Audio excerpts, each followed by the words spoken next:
8h22. France Inter. Pierre Veille, le 6-9 de l'été. L'invité du grand entretien de France Inter ce matin, Clémentine Autain, députée La France Insoumise de Seine-Saint-Denis. Bonjour. Bonjour. Vous êtes membre de la Commission des Affaires étrangères de l'Assemblée nationale. Oui. Estimez-vous que les propos incendiaires de Donald Trump répétés inlassablement contre l'immigration, est-ce que ces propos ont pu avoir une influence, selon vous, sur les auteurs des fusillades au Texas et dans l'Ohio ce week-end ? Il y a évidemment un lien entre l'idéologie qui sous-tend cette attaque ciblée contre des hispaniques et les propos suprémacistes qui sont tenus régulièrement par le chef de l'État américain. Il ne s'en cache pas, il a fait campagne avec des propos racistes, des propos sexistes, des propos homophobes, un nationalisme qui est un nationalisme de repli identitaire. Et bien sûr, il y a du déséquilibre mental chez la personne qui utilise des armes, mais il y a une responsabilité idéologique dans le racisme assumé au plus haut sommet de l'État américain et aussi dans cette pratique typique des États-Unis où les armes peuvent être utilisées. Je crois qu'un débat doit vraiment s'ouvrir urgemment aux États-Unis pour qu'une loi permette d'interdire le recours individuel à des armes parce que ces meurtres sont massifs. Il y a eu 2 attaques, 29 personnes sont mortes aux États-Unis. Et les Américains sont habitués d'une certaine manière à cette violence extrême, mais elle nous interpelle tous aussi parce que le modèle américain sur le plan politique n'est pas sans écho avec ce qui se passe aujourd'hui en Europe en termes d'idéologie, de repli, de xénophobie, et c'est très inquiétant. Le seul espoir que je nourris aujourd'hui, c'est de voir aux États-Unis aussi une gauche qui se revigore, qui a une force populaire nouvelle, un discours renouvelé, et ça, c'est source pour moi d'espoir. Retour en France samedi lors des manifestations en souvenir de Steve Maia Caniço. Des manifestants à Nantes hurlaient « assassin » devant des policiers. Votre réaction ? Ma réaction est que d'abord, la responsabilité politique est aujourd'hui en cause. Parce que ce qui se joue dans l'affaire de Steve, mais bien d'autres, moi je pense aussi à Zidem Redouane, vous vous souvenez, qui a été le 1er décembre atteinte au visage par un tir de grenade à Marseille, mais à bien d'autres, parce que ça ne date pas de l'ère Macron, vous vous souvenez de Rémi Fraisse et d'autres cas, mais avec la séquence des Gilets jaunes et le dispositif adopté par l'Assemblée nationale et voulu par le gouvernement, font qu'aujourd'hui on est dans un système qui est un système qui vise à tout simplement empêcher de militer, de contester et de revendiquer face à un pouvoir qui agit avec une stratégie de maintien de l'ordre qui est aujourd'hui, à mon sens, en cause. Et nous l'avons dit à l'Assemblée nationale, à la Commission des lois, parce qu'il y a une escalade de la violence qui est infernale. Et les policiers ne sont pas protégés. Aujourd'hui, vous savez que les suicides dans la police, en 2019, c'est 44 suicides cette année, alors que pour toute l'année 2018, il n'y en avait eu que 35. C'est déjà énorme. Je dis que 35. Donc, ce que je veux vous dire, c'est que les mots des militants sont des mots de colère, des militants et des manifestants à Nantes sont des mots de colère. Steve n'aurait pas dû mourir. Il y a eu un recours à la force vis-à-vis de jeunes qui faisaient la fête. Il faisait la fête. Il y a eu un déploiement absolument hallucinant de la part des forces de l'ordre qui ont conduit à ce que ce jeune se noie à Nantes. Donc pour vous n'avez pas de doute, la police est responsable de la mort de ce jeune homme ? Je ne parle pas de la police. Je pense que la police, elle est soumise à des ordres. Des ordres qui viennent des préfets, des ordres qui viennent des supérieurs hiérarchiques et qui s'inscrivent dans un climat politique. Je n'oublie pas qu'il se trouve que, par exemple, Emmanuel Macron, vis-à-vis des Gilets jaunes, disait cette foule haineuse, que Édouard Philippe parlait des factieux et de leurs complices, et que le ministre de l'Intérieur, fort sinistre d'ailleurs, et qui devrait donner, à mon avis, sa démission aujourd'hui, ne cesse, si vous voulez, de couvrir des bavures policières qui existent. Il n'y a pas de justice, et si l'impunité continue vis-à-vis d'actes de forces de l'ordre qui sont certes minoritaires, mais qui conduisent à ce qu'il y ait eu, par exemple, dans la séquence des Gilets jaunes, des centaines de blessés, des personnes qui ont perdu un œil, qui ont perdu une main, des interpellations à tout va, alors on est dans un engrenage de violence. Et c'est pourquoi je dis que ce qui est en cause, c'est la stratégie de maintien de l'ordre. Nous avons plaidé pour un autre système de maintien de l'ordre qui, par exemple, ne permettent pas le recours à des armes qui sont qualifiées à l'échelle internationale comme des armes de guerre. Je pense en particulier au LBD et à ces fameuses grenades qui, à notre sens, ne devraient pas être utilisées dans le cadre de manifestations. Et donc aujourd'hui, c'est bien cette stratégie de maintien de l'ordre qui crée une escalade de la violence qui est dangereuse pour les manifestants, dangereuse pour les libertés publiques et pour la démocratie, mais qui met aussi en grande difficulté les policiers qui sont soumis à ces ordres, à cette ambiance générale, et qui eux-mêmes sont dans un état de désarroi pour beaucoup d'entre eux. Donc pour vous, aujourd'hui, en France, la répression est beaucoup plus forte que dans le passé? Écoutez, la séquence, en tout cas Gilets jaunes, ressemble à celle de 68. Et celle de 68, on le sait, les historiens l'ont bien montré, ça a été une période de très grande brutalité, de très grande répression. Et je crois en effet aujourd'hui qu'il y a un durcissement, une brutalité qui est dangereuse pour nos libertés publiques et qu'on le sait depuis Thatcher. Vous savez, quand vous avez des gouvernements qui mettent en place des politiques de très grand libéralisme économique, avec son lot de précarité, de dérégulation, de paupérisation, dans le même temps, vous avez un pouvoir qui se durcit et qui agit avec une grande brutalité. Pour moi, c'est une logique qui, par exemple, fait que par décret, vous savez, là, très prochainement, les chômeurs vont être traqués.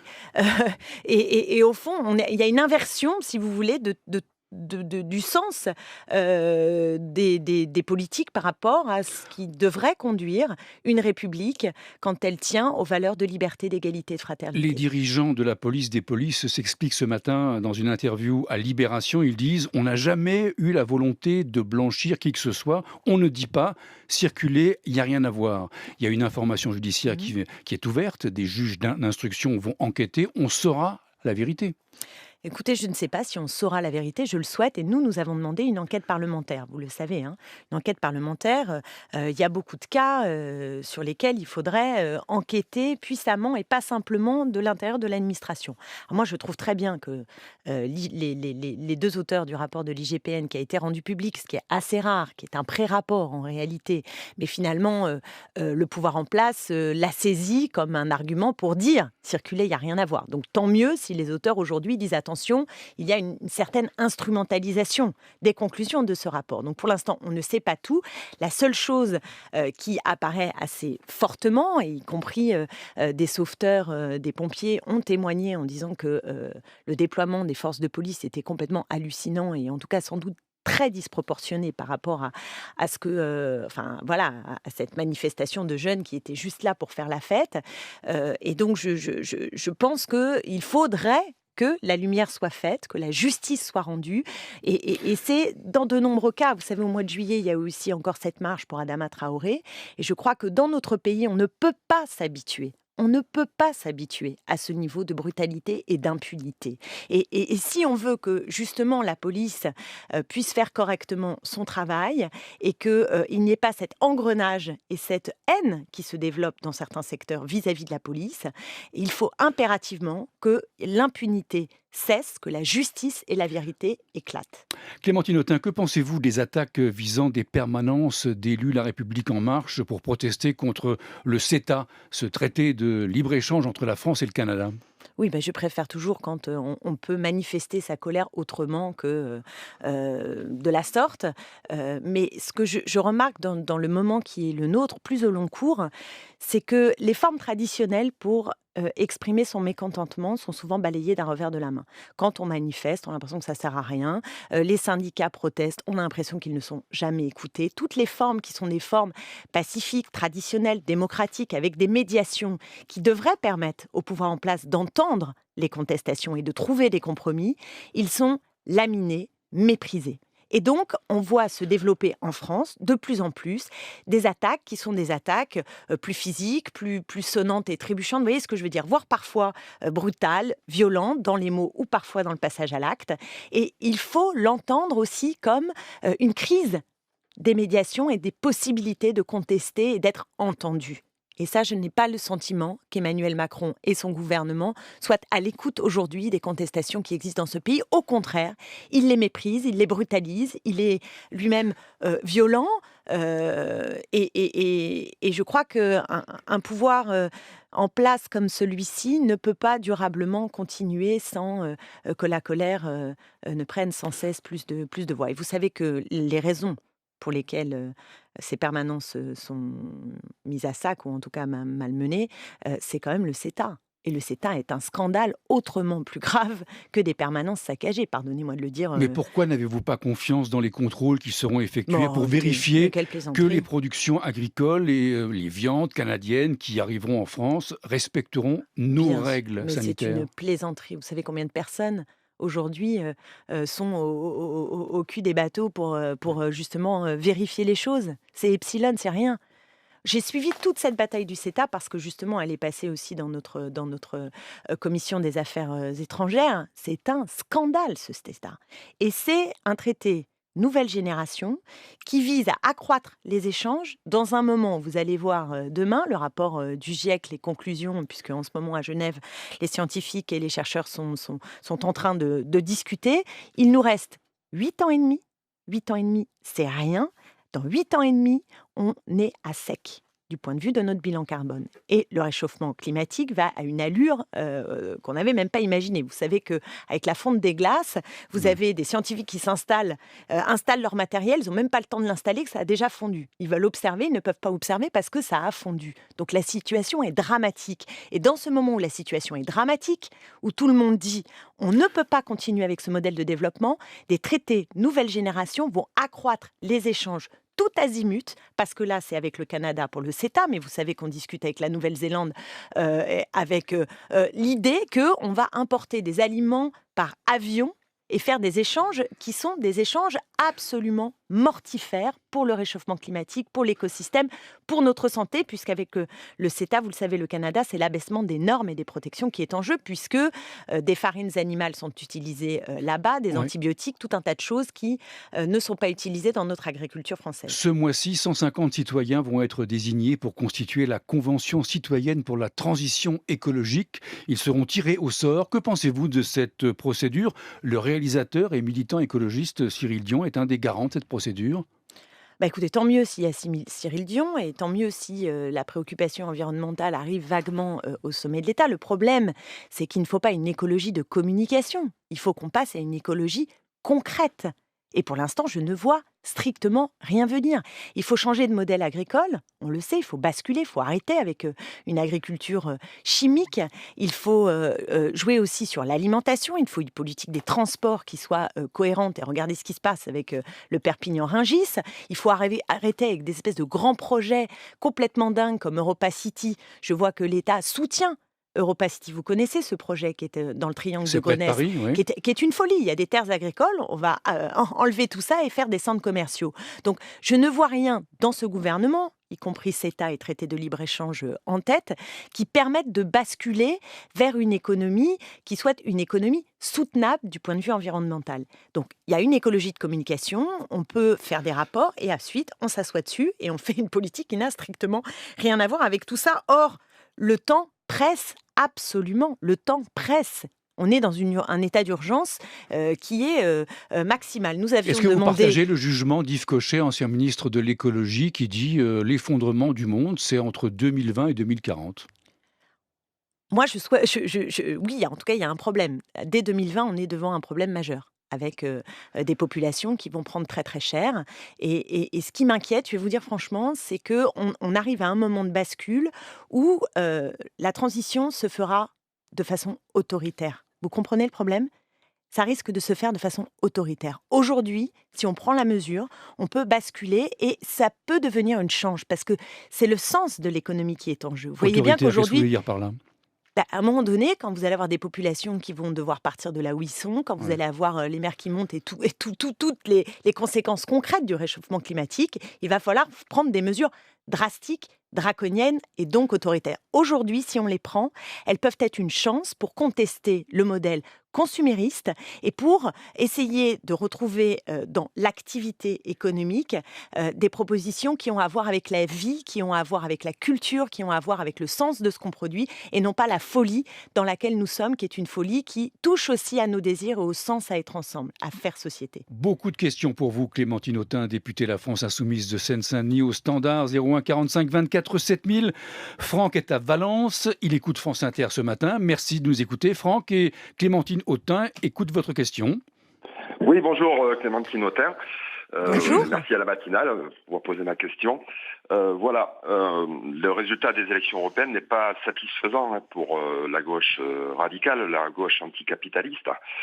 Et est-ce que le problème n'est pas survenu après le premier tour de la législative? Est-ce que si on n'avait pas aggloméré toute cette gauche qui a porté Jean-Luc Mélenchon et qui a contribué au score de Jean-Luc Mélenchon, s'il avait été rassemblé, s'il y avait eu plus d'unité, je pense que le groupe parlementaire serait beaucoup plus important aujourd'hui. Est-ce que cette crise n'a pas finalement débuté juste après la législative? Moi, j'étais très déçu par la position de Jean-Luc Mélenchon à ce moment-là. Voilà. Clémentine Autain vous répond, Franck. Ce qui est évident, c'est que entre les 19,5% de Jean-Luc Mélenchon à la présidentielle et les 6% aux élections européennes, c'est la preuve qu'on n'a pas réussi tout à fait à transformer l'essai de la présidentielle. Donc il y a bien quelque chose qui ne s'est pas bien agrégé, bien passé. Vous avez critiqué la stratégie de Jean-Luc Mélenchon, vous avez appelé à un n'est Big Bang de la gauche. Est-ce que vous avez eu des contacts? Est-ce que vous avez rencontré Jean-Luc Mélenchon? Est-ce que vous avez dialogué avec lui ces dernières semaines? Oui, j'ai dialogué avec Jean-Luc Mélenchon et d'ailleurs, je voudrais dire que la responsabilité n'est pas que celle de Jean-Luc Mélenchon. Il y a un mouvement, d'autres dirigeants politiques et la discussion et le débat qui doit s'ouvrir aujourd'hui et qui s'ouvre depuis les élections européennes, et c'est tant mieux, c'est un débat de stratégie qui concerne les militants, les sympathisants, qui concerne tout le monde, qui doit être ouvert. Et en effet, avec ce Big Bang de la gauche que nous avons fait avec ma collègue Elsa Fossillon, notamment fin juin, et qui a permis, je dirais, à des... Mais quelle serait pour vous la stratégie gagnante? La stratégie gagnante, elle repose à mon avis sur un état d'esprit qui permette de rassembler davantage plus que de cliver, sur une cohérence politique qui a à voir avec l'histoire de la gauche, à mon avis. C'est vrai que le mot gauche a été totalement laminé par l'ère Hollande, c'est-à-dire que beaucoup de Français n'ont plus compris ce que voulait dire le mot gauche parce que cette séquence politique a été marquée par un gouvernement qui, au nom de la gauche, a mené une politique de droite, que par ailleurs, on a tout le XXe siècle sur nos épaules, les expériences de type soviétique qui ont échoué, les expériences social-démocrates à l'échelle européenne qui ont également échoué. Donc on est dans un moment de refondation, impacté aussi par l'écologie qui vient, je dirais, titiller la tradition du mouvement ouvrier, le féminisme, l'antiracisme. Donc il y a un nouveau tout du côté de la famille qui est tenante de l'émancipation humaine, de l'égalité, qui est en train de se chercher. Et pour trouver cette voie, ce que je veux dire, c'est que pour trouver cette voie, il va falloir rassembler largement. Et là aussi, il y a une forme d'urgence, parce que il y a le score de la France Insoumise, mais enfin, les autres scores, c'est pas glorieux. Donc vous avez un État Mais est-ce que de ça la veut dire- gauche en France, et pas simplement en France, qui est tout à fait préoccupant. Est-ce que vous souhaitez un rassemblement de tous les partis de gauche, y compris donc les écologistes, sur différents points d'accord, et puis les points sur lesquels vous n'êtes pas d'accord, vous les oubliez? Il y aurait une sorte de programme de gauche minimum qui pourrait vous unir? D'abord, je ne crois pas à l'unité d'en haut par les partis. L'unité à laquelle je crois et qui est l'état d'esprit du Big Bang, c'est une unité qui repose aussi sur toute une série d'acteurs du monde associatif, syndical, intellectuel, culturel. C'est pas simplement un accord de sommet entre des partis politiques. Je ne dis pas qu'il ne faut pas qu'il y ait des discussions entre les partis politiques. Je dis que la clé, c'est dans la société. C'est dans la société qu'il faut se parler, qu'il ne faut pas dresser des murs, mais au contraire essayer de faire des ponts. Et que Oui, à un moment, il faut présenter un programme. Exactement. Et pour trouver ce programme, c'est pas simplement le petit dénominateur commun. C'est de réfléchir à comment on aborde les crises contemporaines et quelles sont les grandes mesures que nous mettons en avant. C'est pour ça que je dis que la question écologique est aujourd'hui fondamentale et au cœur du nouveau tout qu'il faut dégager, et que cela se fait en se parlant, en travaillant. Et le Big Bang qui va continuer toute cette année qui s'ouvre est un espace qui doit se déployer dans tous les territoires, et j'appelle celles et ceux qui nous écoutent aussi à en faire leur propre affaire sur leur territoire, et un temps de travail pour justement aller vers des propositions qui peuvent être des propositions concrètes, communes, largement partagées. Ce qui n'empêche pas les débats de fond, et c'est la vie. Je veux dire, on ne va pas tout régler en termes de divergences qui peuvent exister, mais je pense qu'un socle commun doit être trouvé si nous voulons demain gagner et disputer ce match effroyable qui se joue entre l'extrême droite et le pouvoir en place macroniste. Jean est à Montpellier, il nous écoute. Bonjour Jean. Bonjour la matinale, si je veux dire. Bonjour Madame Autain. Bonjour. Allez-y Jean. Voilà, je voulais revenir sur la question de la violence. Vous évoquez la violence des policiers et puis vous parlez versus les gilets jaunes. Or, de mon balcon, boulevard des Arceaux à Montpellier, il n'y avait pas qu'un seul policier le jour où, deux fois, il n'y avait pas un seul policier, et cependant, ils ont saccagé l'agence postale qui est sous ma fenêtre, une voiture électrique, et renversé, brûlé des poubelles, etc. Il n'y avait pas un seul policier à l'horizon. Donc moi, j'ai été témoin que d'une violence extrême, très, très anxiogène, de la part de gilets jaunes, car ils sont tous en zone, sans un seul policier. Jean, vous appelez sur un téléphone portable, le son n'est pas très bon, mais je crois qu'on a compris ce que vous vouliez dire. Vous évoquez des violences auxquelles vous avez assisté lors de manifestations, des violences commises par des gilets jaunes. Clémentine Autain. Oui, c'est ce que je disais tout à l'heure.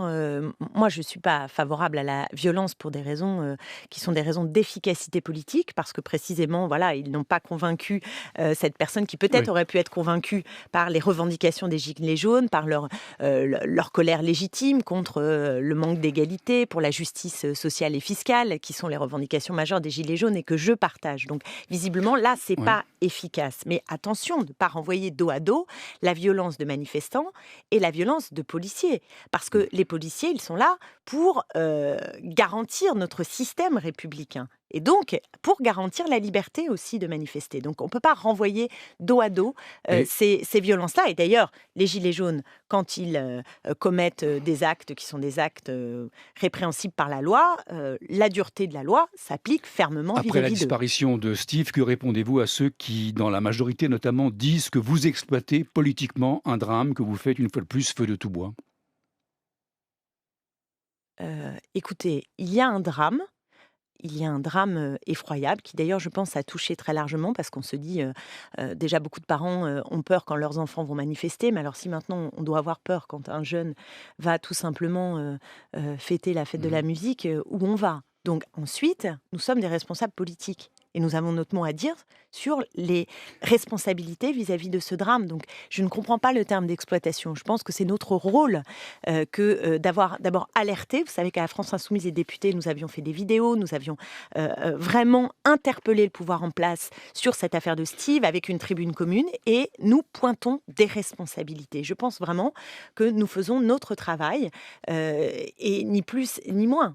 Dans ce cas-là, on peut aussi accuser la Macronie d'instrumentaliser dans d'autres sens bien des drames. Donc je crois que c'est notre responsabilité. Clémentine Autain, députée La France Insoumise de Seine-Saint-Denis, était l'invitée de France Inter ce matin. Merci beaucoup d'avoir accepté notre invitation. Merci à vous.